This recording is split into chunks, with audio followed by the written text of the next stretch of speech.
नमस्कार विद्यार्थी मित्रांनो. आज आपण S4 च सेकंड लेक्चरच्या संदर्भात या ठिकाणी चर्चा करणार आहोत.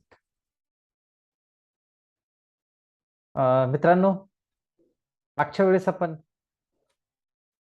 प्रोफिशियन्सी इन रीडिंग स्किल यामधला पहिला युनिट मधला पहिला भाग, that is the process of reading, यामध्ये एमर्जंट रीडिंग, साइट रीडिंग आणि फोनिक रीडिंग या तिन्ही रीडिंगचा विचार केलेला होता.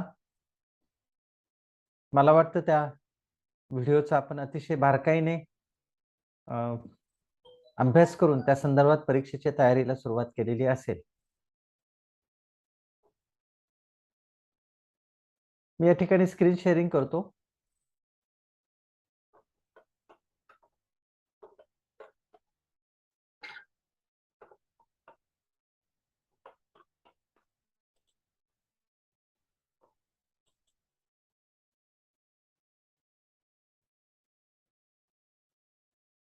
आज आपण unit number 1 proficiency in reading skill यामधला sub skills number 2 features and types of reading याचा आपण सविस्तर या ठिकाणी विचार करणार आहोत. ओके, म्हणजे पहिल्या युनिट मध्ये एकूण 5 सब स्किल्स आहेत किंवा स्कोप ऑफ स्किल्स आहेत.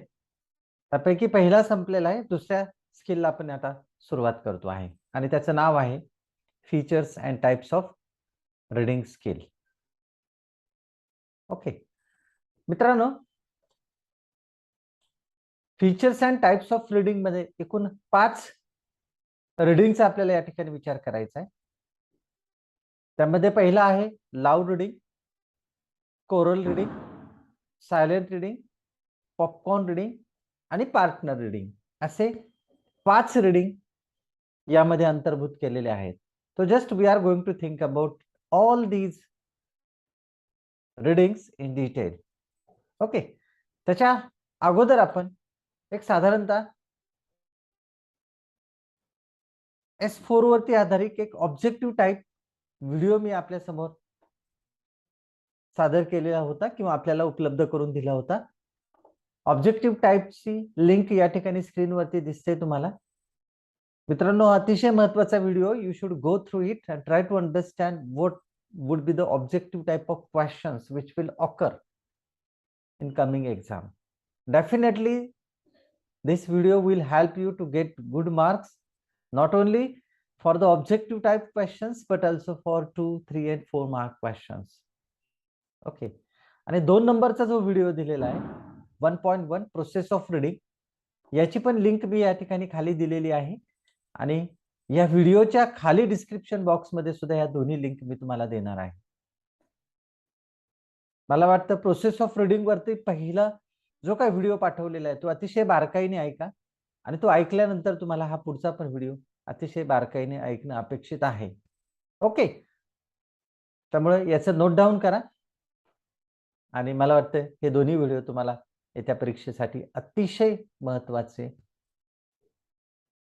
माहिती करून देतील. ओके, चलो let's go to the main point here. आपली स्ट्रॅटेजी प्रत्येक वेळेस आपली स्ट्रॅटेजी हीच आहे विद्यार्थी मित्रांनो की whatever the questions were asked in previous exams, the question should be taken into consideration. तुम्हाला माहिती असेल की 2016 जो अभ्यासक्रम चालू झाला त्याची सेकंड इयरची पहिली परीक्षा झाली जून 2018 आणि शेवटची परीक्षा झाली मागच्या काही महिन्यांपूर्वी, दॅट इज मे 2022 मध्ये झालेली आहे. बरोबर. या सगळ्या प्रश्नांचा जर विचार केला तर आपल्याला काही गोष्टी या ठिकाणी निश्चित सांगता येतील. चला तर मग प्रश्न पाहूया. Question number 1, explain the concept of partner reading. June 2018 प्रश्न विचारलाय 2 मार्कासाठी. Question number 2, explain the advantages of silent reading. June 2019 3 मार्कासाठी प्रश्न विचारलेला आणि याच प्रश्नाला और प्रश्न विचारलेला होता. Explain the concept of popcorn reading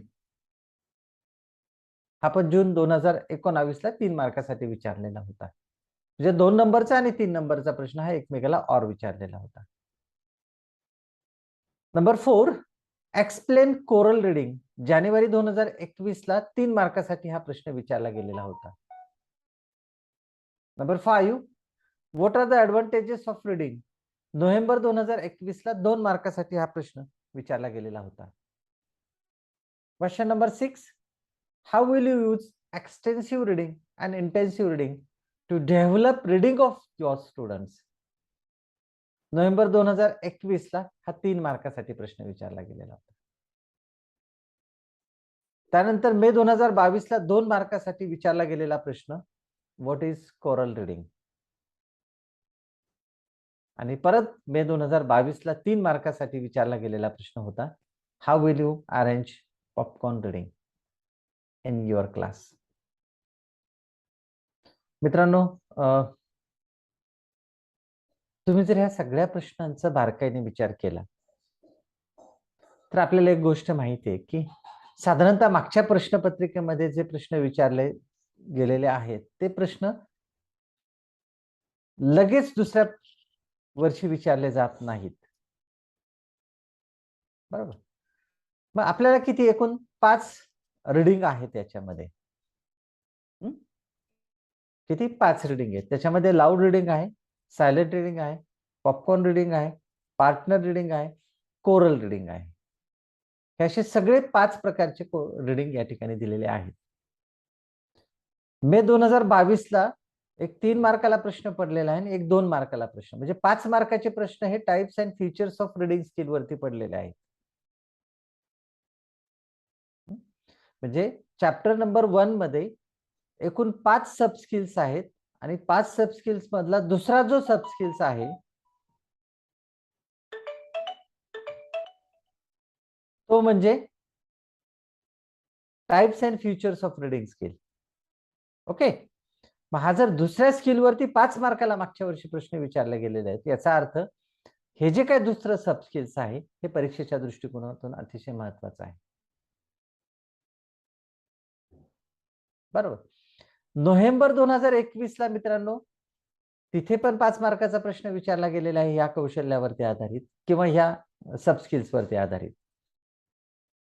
बरोबर ना. नोव्हेंबर 2021ला प्रश्न विचारलाय ऍडव्हान्टेजेस ऑफ रिडिंग आणि नोव्हेंबर 21लाच परत प्रश्न विचारला होता एक्सटेन्सिव्ह रिडिंग आणि इंटेन्सिव्ह रिडिंग वरती प्रश्न विचारलेला होता. म्हणजे तिथेही 5 मार्काचे प्रश्न विचारले गेलेले आहेत. म्हणून मला तुम्हाला सांगायला या ठिकाणी महत्वाचं वाटतं की यू शुड फोकस, याच्यावरती तुम्ही फोकस देणं गरजेचं आहे. कारण याच्यावरती प्रश्न विचारला जातो आणि विचारण्यासाठी भरपूर पर्याय यामध्ये दिलेले. मग आता आपण थोडं होऊ घातलेल्या परीक्षेच्या दृष्टिकोनातून कोणते प्रश्न विचारले जाऊ शकतील असा जर एक साधारणतः ताळमेळ लावायचा प्रयत्न केला तर मला असं वाटतं as far as my knowledge is concern coral reading आणि पॉपकॉर्न रिडिंग वरती प्रश्न मे 2022ला विचारलेला आहे. बरोबर आहे ना. कोरल रिडिंग म्हणजे कोरल रिडिंग वरती प्रश्न विचारलाय व्हॉट इज कोरल रिडिंग. मे 2022ला 2 मार्काला प्रश्न विचारलाय आणि पॉपकॉर्न रिडिंग वरती पण 3 मार्काचा प्रश्न विचारलाय. मग एकूण जर 5 असतील इथे, मी मागची स्लाइड दाखवतो तुम्हाला. हा, तर हे जर एकूण 5 जर असतील तर याच्यापैकी जर कोरल रिडिंग आणि पॉपकॉर्न रिडिंग वरती जर प्रश्न विचारला गेलेला असेल तर मला वाटतं ह्या वर्षासाठी सायलेंट रिडिंग एक महत्वाचं असेल, पार्टनर रिडिंग एक महत्वाचं असेल आणि लाऊड रिडिंग एक महत्वाचं असेल. बरोबर आहे ना.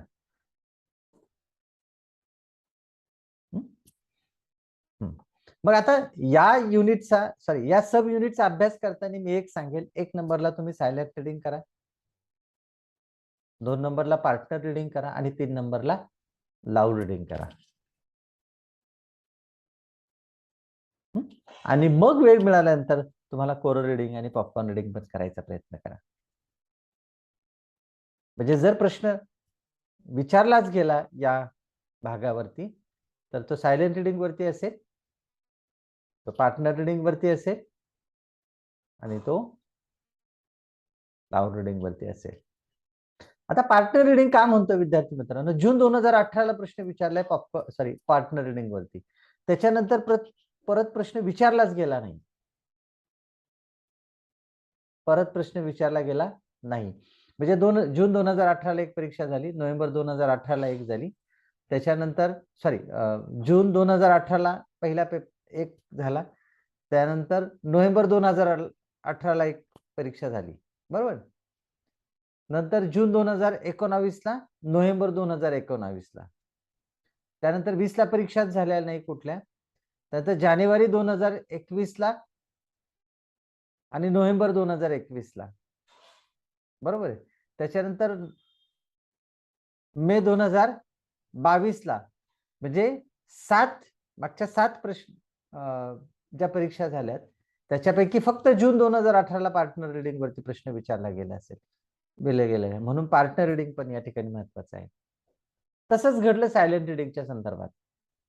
सायलेंट रिडिंग वरती पण जून 2019 लाच प्रश्न विचारलाय. त्याच्यानंतर मात्र प्रश्न या ठिकाणी विचारला गेलेला नाही. म्हणून सायलेंट रिडिंग 1 नंबरला करा, पार्टनर रिडिंग 2 नंबरला करा आणि लाऊड रिडिंग 3 नंबरला करा. ओके, चलो आपण डिटेल्स पाहूया या प्रश्नांच्या संदर्भात. म्हणून पहिला प्रश्न पण मी हा घेतलेला, explain the advantages of silent reading. आता try to understand what is silent reading first. Silent reading म्हणजे काय हे समजून घ्या.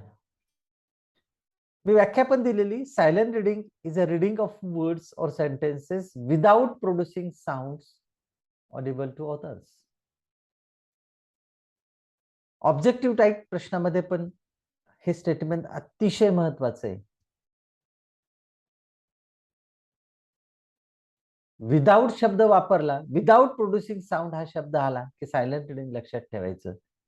आणि विदाउट शब्द न येता फक्त producing sound audible to others असा आला की तो लाऊड रिडिंग लक्षात ठेवायचा. विदाउट शब्द that it plays very important role in a sentence which differ the silent reading as well as the loud reading. म्हणून सायलेंट रिडिंगची व्याख्या आणि लाऊड रिडिंगची व्याख्या दोघांमध्ये फक्त एकाच शब्दाचा फरक आहे, तो म्हणजे विदाउटचा. विदाउट शब्द आला रे आला, विदाउट प्रोड्युसिंग साऊंड हा शब्द आला रे आला, विदाउट आला तर तो सायलेंट रिडिंग असेल, आणि विदाउट शब्द जर नाही आला तर तो लाऊड रिडिंग असेल. Simple thing, try to understand that. Okay, so what are the advantages of silent reading? Silent रिडिंगचे ऍडव्हान्टेजेस लक्षात ठेवा. Silent reading is a reading completely in a silence without moving lips, or we can say without moving any organs of.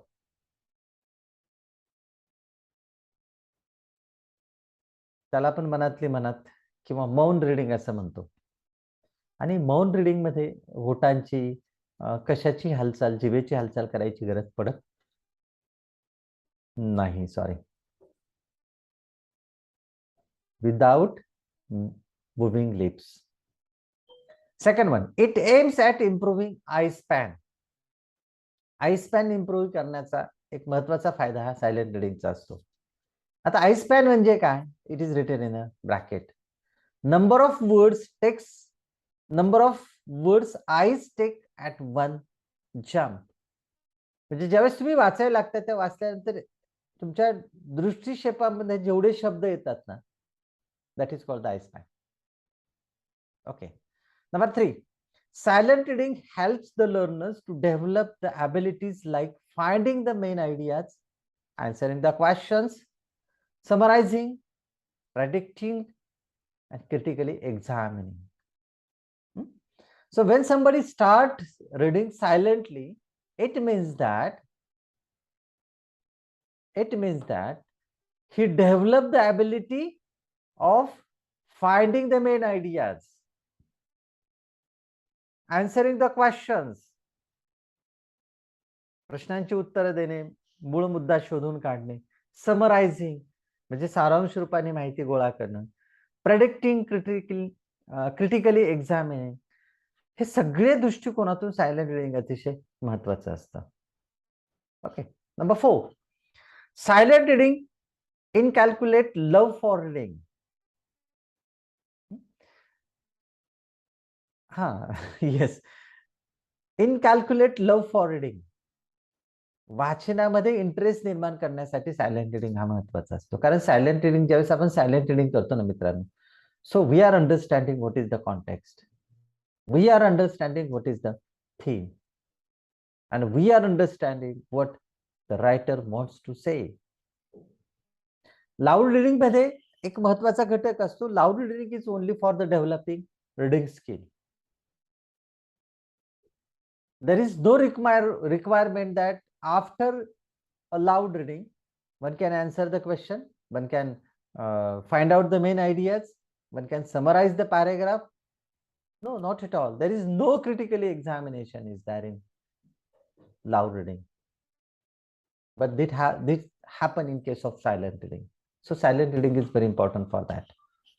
Number 4, silent reading. Yes. Number 5, it is an individualized reading. Individualized reading. Hey, alone only one person can read it at the same time. It means that व्यक्तिपरत्वे व्यक्ती पातळीवरती हे पद्धतीचं reading आहे. Okay. Next 6, silent reading is for pleasure and profit. आनंदासाठी आणि फायद्यासाठी. फायदा कोणता रे? It's not, we are not getting money after reading silently.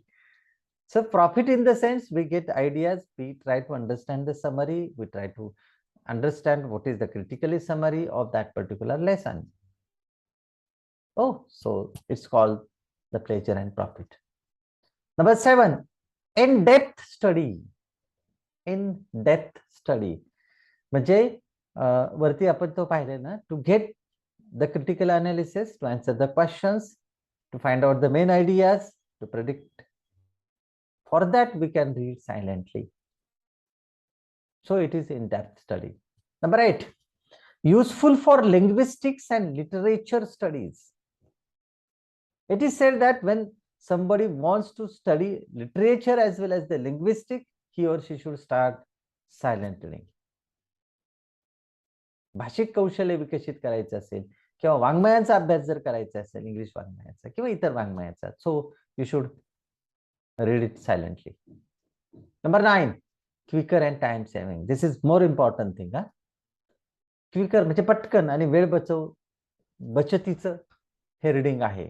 We can save the time at the same time. Number 10, habit of independent study is developed. You know that silent reading is always on the personal level. Okay, so personally that particular reader develop the habit of independent study. स्वतंत्र वाचनाची क्षमता यात वाढवली जाते. Number 11, whole class engage at the same time. You know that when teacher asks students to read it silently, if there are more than 100 students or 50 students at the same times, the whole class engage with the silent reading because it cannot disturb to anyone. That's why silent reading is very important. That's useful for research work. Research work ज्यावेळेस करायचं असतं त्यावेळेस silent reading अतिशय महत्वाचं असतं. That is very important part here. Next, teacher don't know how to evaluate students in case of pronunciation, stress, pauses, speed and articulation. आता खरं पाहता हे ऍडव्हान्टेजेस नाही, हे डिसएडव्हान्टेजेस आहे इथे, पण तरी try to understand that when there is a silent reading, teacher cannot assess the student. Teacher cannot evaluate the students whether they are having the correct pronunciations, stress, pauses, speeds, and articulations. So more important thing is that we cannot assess them. Okay, next. या प्रश्नाच्या संदर्भात advantages मी सगळे दिलेले होते. आता जो नवीन प्रश्न आलेला आहे, मागच्या वर्षी जो प्रश्न विचारलेला आहे, I am not focusing this question, but at least you should know what is popcorn reading also. हा प्रश्न जून 19 विचारलेला आहे 3 मार्कासाठी. प्रश्न होता explain the concept of popcorn reading. June 19 for 3 marks. Pop means move और ऍक्ट विथ सडन मोशन. आता popcorn हा शब्द तुम्ही कदाचित ऐकलेला असेल मित्रांनो. पॉपकॉर्न आपण खातो बरोबर. मोस्टली ज्यावेळेस आपण सिनेमा पाहण्यासाठी थिएटरमध्ये जातो त्यावेळेस most of audience take the popcorn. Popcorn बनवण्याची पद्धत तुम्हाला कदाचित माहिती असेल की तो पॉपकॉर्न बनवणारा माणूस ना तो असं गरम तापलेली वाळू असते आणि त्याच्यामध्ये तो मक्याचे दाणे टाकतो. हजारो दाणे ऍट अ टाइम टाकतो तो. आणि ज्यावेळेस ते दाणे टाकतात त्यावेळेस आपल्याला माहित नसतो की कोणता पॉपकॉर्न तयार होणार आहे. मधूनच कोणताही पॉपकॉर्न उडतो तयार होतो मस्त फुलतो असा छान पद्धतीने. कोणता पॉपकॉर्न तयार होईल हे कोणालाच माहित नसतं. The same thing happen in case of popcorn reading. Teacher काय करतात पॉपकॉर्न रीडिंग मध्ये की जर वर्गात 50 विद्यार्थी असेल तर 50 विद्यार्थ्यांपैकी कोणत्याही विद्यार्थ्याला रॅन्डमली उठवतात. म्हणजे क्रमाने उठवत नाही ते 1 नंबरचा उभा राहा वाच, 2 नंबरचा उभा राहा वाच, 3 नंबरचा उभा राहा वाच असं नाही करत ते. जर 50 विद्यार्थी असेल तर ते सांगतात चला 10 नंबरचा विद्यार्थी stand up and start reading the paragraph. त्याला मध्येच थांबवतात. नंतर 25व्या विद्यार्थ्याला उभं करतात लगेच start from the next line. पुढच्या ओळीपासून वाचायला सुरुवात कर. 25वा झाल्यानंतर 1 नंबरला उभं करतात चल रे. म्हणजे कोणताही नंबर त्यांना जो लक्षात येईल त्या नंबरला उभं करतात आणि ask him to read from the next line. पुढच्या ओळीपासून वाचायला सुरुवात कर. याचा फायदा काय होतो मित्रांनो की everyone become conscious that at what time his or her turn will come. माझं नाव शिक्षक केव्हा घेतील कोणालाच माहित नसतं. त्यामुळे प्रत्येक विद्यार्थी अतिशय बारकाईने जो काही विद्यार्थी वाचत असेल त्याच्याकडे लक्ष देतो, पुस्तकामध्ये बोट ठेवतो, पुढची ओळ कोणती असेल हे लक्षात ठेवतो. That is called a popcorn reading. Okay, so try to understand what is the concept of popcorn reading. मी आता मराठीत सांगितलंय. Everything is written in English here. Popcorn reading means to call randomly on students to read loudly. Number 2, it means whether the students is ready to read or not. कोणता विद्यार्थी वाचनाला ready आहे हे शोधून काढलं जातं पॉपकॉर्न रीडिंग किंवा कोण नाही याचा प्रयत्न केला जातो. Number 3, to pop means move or act with sudden motion. पटकन उभं करतात विद्यार्थ्याला वाचायला लावतात. Number 4, when one student finishes his or her reading, another or next student is asked to read it loudly. अगदी सांगितलं तुम्हाला की एका विद्यार्थ्याचं झाल्यानंतर दुसऱ्या कोणत्याही विद्यार्थ्याला उभं केलं जातं आणि वाचायला लावलं जातं. Number 5, it enhance the power of attention. काय होतं तर पॉवर ऑफ अटेन्शन विद्यार्थ्यांचं वाढवलं जातं. लक्ष देऊन ऐकणं,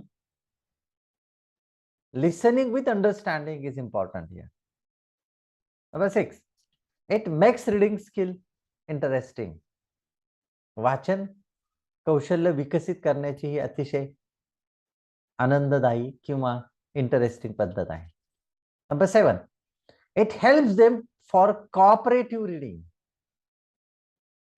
कोऑपरेटिव्ह रीडिंग मीन्स वेन सहकार्यांच्या साहाय्याने वाचन क्षमता विकसित करण्यासाठी ही पद्धत उपयोगीची आहे. म्हणजे एक विद्यार्थी वाचत असतो त्यावेळेस वर्गातले 49 विद्यार्थी हे त्याच्याकडे लक्ष देत असतात. So it's a kind of cooperative learning. Number 8, students are active in this process. विद्यार्थी या प्रोसेसमध्ये ऍक्टिव्ह राहतात कारण कोणाला माहित नाही ना माझा टर्न कधी येईल म्हणून. Everyone become active that and it's really helpful for them to be attentive in the class. Number 9, it takes a long time to complete reading the lesson. याच्यासाठी वेळ लागतो डेफिनेटली. कारण एक विद्यार्थी वाचल्यानंतर दुसऱ्याला उठवायचं, दुसरा झाल्यानंतर परत नेक्स्ट विद्यार्थ्याला उठवायचं. It takes time, no doubt. So these are the related information about the popcorn reading. आता महत्वाचा जो पार्टनर रिडिंग वरती मी तुम्हाला जो सांगितला होता की कदाचित प्रश्न विचारण्याची शक्यता आहे. So you should pay attention to this partner reading. So try to find out what actually happens when there is a partner reading. Number 1, partner तुम्हाला माहिती असेल, 2 विद्यार्थ्यांना उभं करून ते वाचायला लावलं जातं. Simple concept is that. It's also cooperative learning strategy. Popcorn reading साठी सारखीच ही पण कोऑपरेटिव्ह लर्निंग स्ट्रॅटेजी आहे. Number 2, two students are coming together and read as assigned text, one after the other. 2 विद्यार्थ्यांना उभं केलं जातं आणि त्यांना दिलेला जो काय टेक्स्ट असेल तो वाचायला दिला जातो. Number 3, make pairs in the classroom. वर्गामध्ये पेअर्स जोड्या बनवल्या जातात 2-2च्या. List the students in order from higher to lower according to the reading ability. मित्रांनो आपल्याला पेअर रीडिंग पण आहे आणि ही पार्टनर रीडिंग आहे. पार्टनर रीडिंग मध्ये जे 2 विद्यार्थी निवडले जातात ते कसे निवडले जातात? It has some strategy. Strategy कशी पहा, शिक्षकाला काय करावं लागतं इथे की चांगले जे विद्यार्थी वाचणारे आहेत, वाचन क्षमता त्यांची चांगली आहे, म्हणजे प्रोनाउन्सिएशन्स योग्य आहेत, पॉजेस योग्य घेतात, पंक्च्युएशन मार्कचा वापर करतात, आर्टिक्युलेशन त्यांचं योग्य आहे, असे हुशार विद्यार्थी त्यांचा एक ग्रुप करतात आणि त्यांच्या ॲबिलिटी प्रमाणे त्यांचे नंबर देतात, उभं करतात. ओके, म्हणजे पहिला जो विद्यार्थी असेल हा सगळ्यात हुशार, 2 नंबरचा हा त्याच्यापेक्षा कमी हुशार, 3 नंबरचा हा त्याच्यापेक्षा त्या दोघांपेक्षा कमी हुशार, असे 50 विद्यार्थी जर असेल तर 50 विद्यार्थ्यांची लाईन केली जाते. याचा अर्थ पहिला विद्यार्थी हा सगळ्यात हुशार असतो आणि लाईन मधला शेवटचा विद्यार्थी हा सगळ्यात ज्याला अजिबात वाचता येत नाही तो असतो. मग पेअर कसे केले जातात, पार्टनर कसे निवडले जातात? तर 1 नंबरचा विद्यार्थी जर असेल सगळ्यात चांगला वाचणारा, त्याला जोडीदार असतो सगळ्यात शेवटचा विद्यार्थी. ओके, सो खाली 5व्या मध्ये तेच divide the list into the half. म्हणजे जर 50 विद्यार्थी असेल तर 25-25 विद्यार्थ्यांचे 2 ग्रुप केले जातात. 1 नंबर क्रमांकाचा विद्यार्थी हा 50व्या क्रमांकाशी पार्टनर होतो किंवा पेअर होतात. 2 नंबरचा जो अनुक्रमणिका 2 मधला जो काही विद्यार्थी असेल तो 49व्या विद्यार्थी मॅच होतो. 3 नंबरचा विद्यार्थी हा 48 नंबरच्या विद्यार्थ्याची काय होते, त्याची पेअरिंग होते. So groups are make like this or we can say partners are made like this. आणि 6व्या मध्ये तेच सांगितलेलं आहे, make pairs taking 1 students from group 1 and 1 from group 2. हेच मी आता सांगितलं. आणि नंबर 7, this is a research based strategy which is used for the students who lack fluency in reading aloud. एक रिसर्च स्ट्रॅटेजी आहे की ज्याच्यामध्ये who lack fluency in reading aloud, ज्यांच्यामध्ये अलाउड रिडिंगची फ्लुएन्सी नाहीये, त्यांच्यासाठी अतिशय उत्तम पद्धतीची बनवलेली ही काय स्ट्रॅटेजी आहे. मित्रांनो 3 मार्कासाठी प्रश्न विचारला जाईल किंवा 2 मार्कासाठी प्रश्न विचारला जाईल. 2 मार्कासाठी असेल तर you have to write at least 4 points and if the question is asked for the 3 marks, you have to write all these points in details, writing a detailed sentence. Okay, तर ही गोष्ट सर्वांनी लक्षात ठेवा. याच्यामध्ये तुम्हाला काही ऍड करता येत असेल, तुमच्या शिक्षकांनी जर याच्या पलीकडे जर काही माहिती दिली असेल तर you definitely add this information there also. Okay, I think that it's a clear cut to you. Next, choral reading. Choral reading वरती प्रश्न येऊन गेलेला आहे मागच्याच एक्झाम मध्ये. तरी पण मी या ठिकाणी सांगतोय, try to understand the concept very clearly. Choral reading is a reading about in unison, means in harmony with the whole class or a group of students. इथे काय होतं मित्रांनो, कोरल रिडिंग म्हणजे एकत्रित वाचन.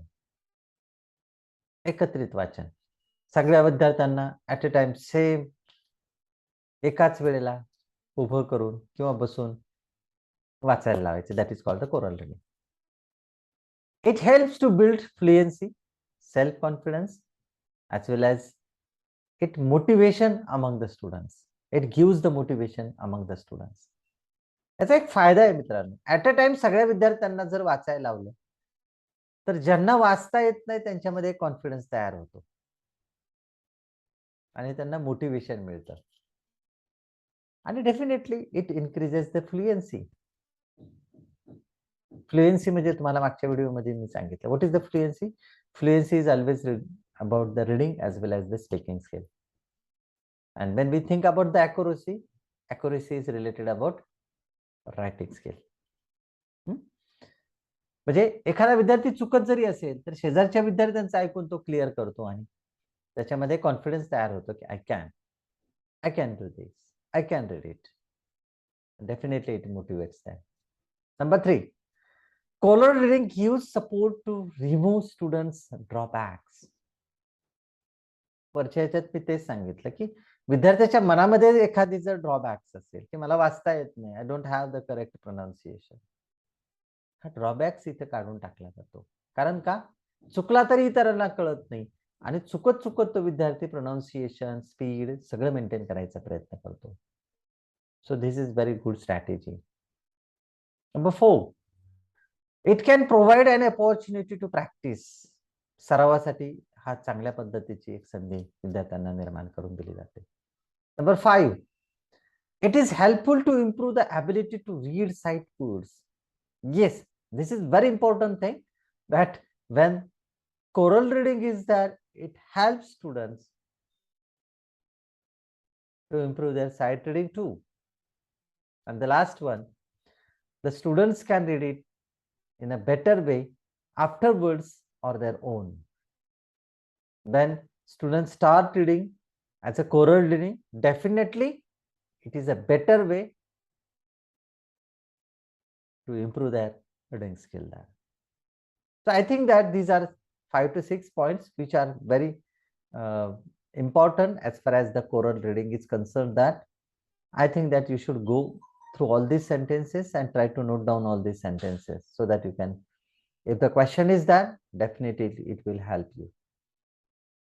Okay, चलो नेक्स्ट. मी जे 3 भाग सांगितले होते मित्रांनो, पार्टनर रिडिंग,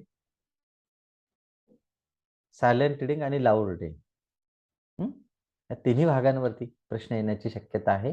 सायलेंट रिडिंग पाहिलं आपण, पार्टनर रिडिंग पण पाहिलं आणि आता आपण पाहणार आहोत ते म्हणजे लाऊड रिडिंग. मला वाटतं सायलेंट रिडिंग सांगता सांगताच मी लाऊड रिडिंगची पण डेफिनेशन सांगितली होती. सायलेंट रिडिंग मध्ये विदाऊट शब्द येतो, तर लाऊड रिडिंग मध्ये विदाऊट शब्द येत नाही.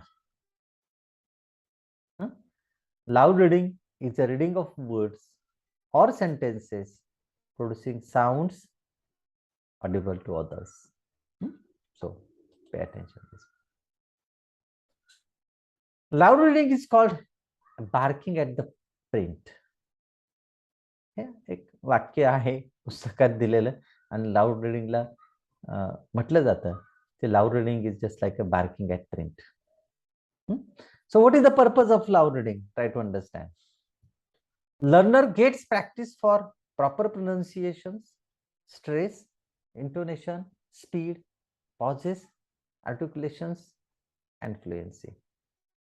मी मागाशी तुम्हाला सांगितलं होतं की silent reading is for the purpose of understanding, criticising, prediction, asking the answering the question, summarizing. All these things happen in case of silent reading.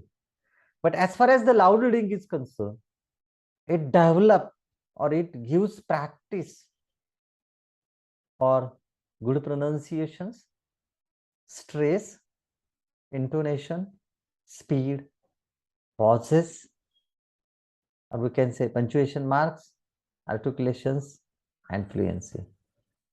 Number 2, it helps students to get practice for speech organs such as eyes, tongue, teeth, lips, and vocal cords. मित्रांनो, eyes, tongue, teeth, lips, and vocal cords, these are the organs of speech which helps us to develop the reading skill. So developing reading skills, one has to use these organs. आणि ह्या ऑर्गन्सला सवय सराव करण्यासाठीच या ठिकाणी loud reading वापरलं जातं. Next, teacher can test students pronunciation, stress, intonation, speed, pause, articulation, gestures, forming chunks of words, body languages, and fluency. Yes, as I told you at the beginning, that when there is a loud reading, definitely loud reading, try to develop the skill of reading with proper punctuations, proper pronunciations, stress. One should use the proper intonations, that is rising intonation, falling intonation. One has the proper speed. One should take a proper pause at the particular place. One has to use tongue, teeth, lips, vocal cords for the in a proper way. That is, the articulation is done. And when somebody starts reading, they should have the proper gestures on their body. He should have the proper expressions on his face. So facial expressions are also very important, and it's related about the gestures. Forming chunks of words, how the words can be formed and how it should be read out. So fluency and body language, all these points are very important when there is a loud reading. मित्रांनो, loud reading आणि silent reading, both readings are totally opposite to each one. जर तुम्हाला silent reading येत असेल तर loud रिडिंगचं लिहिण्यासाठी काही जास्त सराव करण्याची गरज पडणार नाही. बरोबर आहे. फॉर एक्झाम्पल सायलेंट रिडिंग आपण पाहिलं की it's a quicker and time saving असेल, तर लाऊड रिडिंग काय असेल? It's not a quicker, it takes the time, आणि टाइम सेव्हिंग असणार नाही, तर टाइम कन्झ्युमिंग असणार आहे. बरोबर ना. इथे मी जरी लिहिलेलं नसेल तरी तुम्हाला मी ओरली सांगतो या ठिकाणी की when there is a loud reading always takes the time, so it's a time consuming method. Loud reading is called a time consuming, it takes too much time. Number 4, teacher can correct students mistakes of reading. कसे मी सांगितलं ना की loud reading is audible to others. Audible to others means everyone can listen to you. आणि ज्यावेळेस तुमचं कुणीतरी ऐकायला लागतं त्यावेळेस ही try to find out the mistakes, whether there are some mistakes in case of pronunciation, stress, intonations, pauses, articulations, facial expressions, all these things. And the last one, step towards silent reading. And definitely loud reading helps to develop or proceed the students for silently. So these are some points related about the loud reading. And the last thing, that for what loud reading is useful. Loud reading कोण करतं? कोण करतं? You know that teacher करतात वर्गामध्ये. Lawyer ज्यावेळेस केस लढवत असतो, न्यायाधीशांच्या समोर त्याला लाऊड रिडिंग करावं लागतं, काही प्रूफ वाचून दाखवावं लागतात. ऍक्टर तुम्हाला माहिती असेल, ते ऍक्टर हा लाऊड रिडिंग करत असतो. पॉलिटिशियन्स पेपरवरती लिहिलेलं मोठ्याने वाचत असतो सभेच्या समोर. पब्लिक स्पीकर जे असतात, sometimes they can take the paper in their hands and try to read it loudly before the audience. It's about the public speaker. अँकर, कार्यक्रमाचं अँकरिंग करणारा माणूस पण त्याच्या हातामध्ये कागद असतो. He reads. आणि न्यूज रीडर ऑन टीव्ही, टीव्हीवरती जे न्यूज सांगतायत आपल्याला, ते सांगतायत म्हणजे तोंडी नसते, त्यांच्या समोर लिहिलेला भाग असतो आणि ते try to read all this things. So I think that all this informations are related about the loud reading. मित्रांनो, याच्यामध्ये हा जे काही सगळे भाग मी तुम्हाला या ठिकाणी सांगायचा प्रयत्न केलेला आहे, this is very useful for in case of coming exam. थोडं स्ट्रॅटेजी वापरा मित्रांनो. स्ट्रॅटेजी जर वापरली तर निश्चित तुम्हाला चांगले मार्क मिळतील. प्रश्नांशी खेळायला सुरुवात करा. प्रश्न समजून घेण्याचा प्रयत्न करा. एकदा का प्रश्न समजला की तुम्हाला उत्तर लिहायला अडचण निर्माण होणार नाही. म्हणून माझा पहिल्यापासून मी तुम्हाला सांगायचा प्रयत्न करतो, try to read out the questions which were asked in previous exams. Try to understand all these questions so that you can have the correct answers for it. चांगला अभ्यास करा. व्हिडिओ जर आवडला असेल तर निश्चित लाईक करा, सबस्क्राईब करा, मित्रांना शेअर करा. या संदर्भात जर तुम्हाला काही माझ्याकडून चुकीची माहिती दिली असेल किंवा if you have any doubt about these 5 types of reading, call me. My number is that. You are always welcome to call. You are always welcome to ask the questions. I'm very happy if you have questions, if you have some doubts related about this. Even you can have some comments in the comments box. Just ask the questions if you want. I can answer the questions. Okay. So good night. दीपावलीच्या परत एकदा सर्वांना शुभेच्छा. आजपासून दीपावलीला सुरुवात झालेली आहे. परमेश्वर तुम्हाला चांगली बुद्धी देव, सुयश मिळो या परीक्षेमध्ये, अशी या ठिकाणी परमेश्वराजवळ प्रार्थना करतो. Good night, bye bye, and all the best for the coming exam.